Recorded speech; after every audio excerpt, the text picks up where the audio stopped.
Hi, I'm Kathy. This week I want to talk about grades. How do you set up a grade book, an electronic grade book, or if anybody's still doing paper grade books? I spent a lot of time in the new book, Differentiating the High School Classroom, talking about grading schemes because I got so many questions on it when I came out with the layered curriculum book. So if you've got a DI for high school book, you'll find a lot of that starting on page 52. But there are a lot of ways you can set up your grade book, and I go over them in here. One of the ways you can do is set up your electronic grade book by entering grades only for units.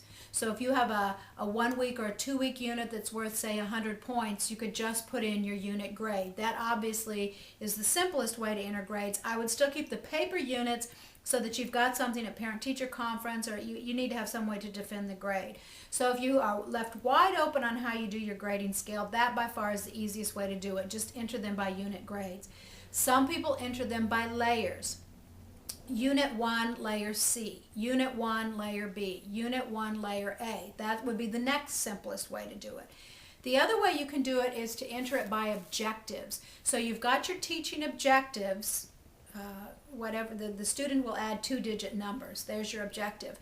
Regardless of which assignment the student chose to meet that objective, you're just going to put the grade in under that objective. So you can list them by objectives. That's going to give you a lot more grades.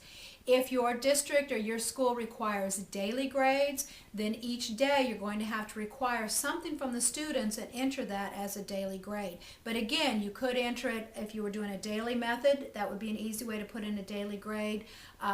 You could have it by the objectives if you're covering an objective every single day and they've got to do an assignment to meet that objective, so now you've got a grade for each day. So there are some samples in here, how to grade them by entire units, how to grade them by subunits, how to grade them by objectives. You can make this fit whatever grading scheme that you're comfortable with or that your district or your school requires. If you need some more information, go to brains.org.